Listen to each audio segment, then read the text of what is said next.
Climate change governs practically everything that matters to us. Climate is the envelope within which all other environmental conditions and processes have to function. If you distort that envelope enough, you affect and disrupt all those other environmental conditions and processes. So our climate is definitely going somewhere. Nature is on the move in response to climate change. It's not just on the land, it's also in the oceans. What difference does it make? How will the choices that we make, not just here in the Adirondacks or New York or the Northeast, but globally, about the pathway of our future emissions, how will the choices that we make affect the kinds of impacts that we'll see scaled down to our region? The first point is that global warming is in fact a misnomer, as widely used as it is. It's a misnomer because it implies something that's gradual, that's uniform, that's mostly about temperature, and that's quite possibly benign. And the fact is that what's happening is the opposite of all of those things. It's rapid compared to the capacity of societies and ecosystems to adjust. It's highly non-uniform across the planet, across regions, across countries. It affects not just temperature, but everything about climate. And although it may be good for a limited time for a few people in a few places, overall it's almost entirely harmful. That means that a more accurate term would be global climatic disruption. That's a big mouthful, but at least it's not wrong.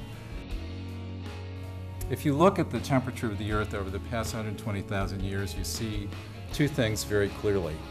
One is that abrupt climate change is the normal state, despite the fact that our models are linear and gradual.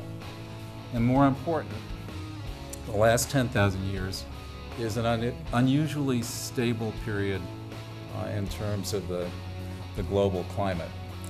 It makes altogether the point that the entire human enterprise is based on the assumption of a stable climate, which is why, of course, we talk so much about the weather. Just as your body temperature is an index of the state of your body. When your body temperature goes from 98.6 to 103 or 104, you don't say, well, what's a few degrees among friends? I don't care about that. It's not very much. You know that that modest change in degrees Fahrenheit represents a big change in the state of your body, and you better do something about it or you're going to be dead. And the same thing is true with climate. Changes of a few degrees represent large changes in the climatic patterns that govern what we do and what we cannot do, how we live and how we cannot live on this planet.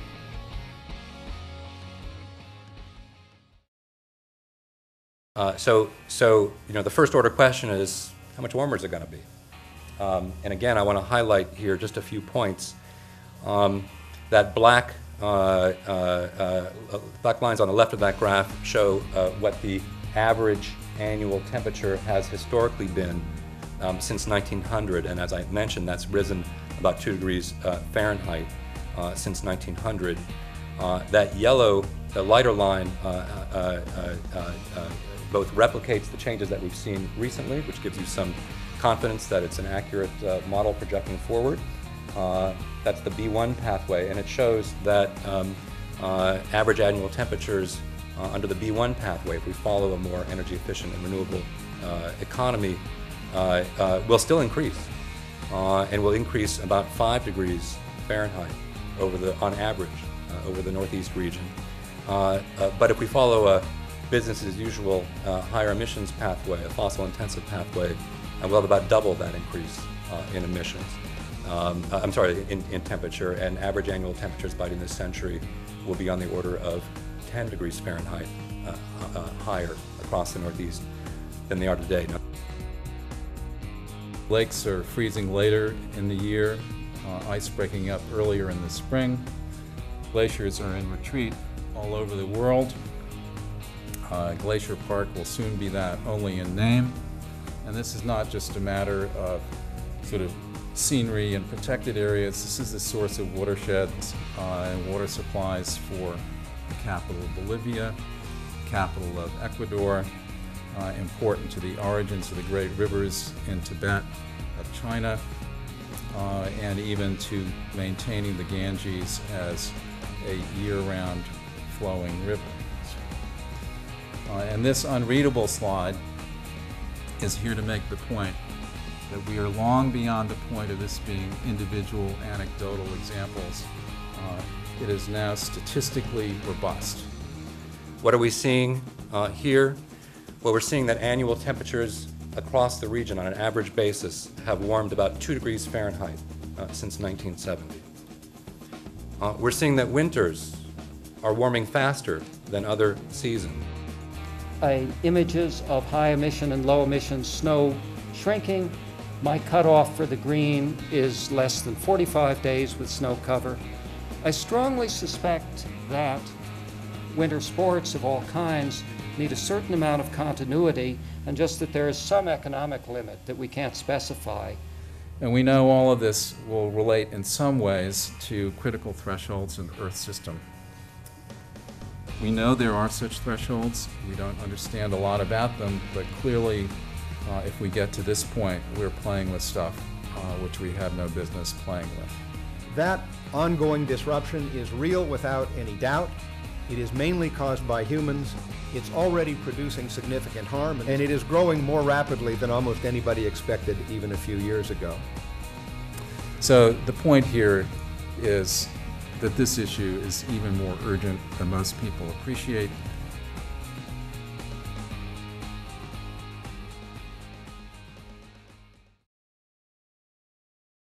As you know, there are enormous forces of inertia and opposition to building smart and effective climate and energy policies.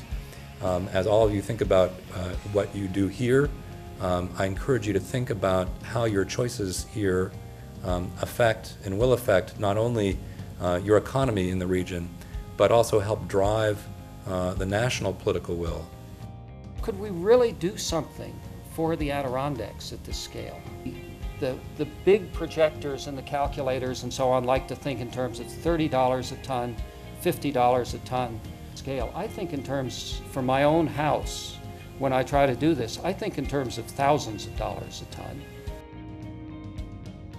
It's pretty clear that climate change is poised to fundamentally change the landscape here and across the region, across the Northeast region, and again, as a function of our emissions choices, the greatest uncertainty is what we do about it. This is not a problem for our children and our grandchildren. It is a problem for us right now. It is easy to get melancholy. It is easy to say, you know, even if we did it, the Chinese will sink us all. There's a simple solution for that. I've also been rebuilding an old house for 5 years. When I can't stand the numbers, I think about how I'm going to insulate the next cellar wall.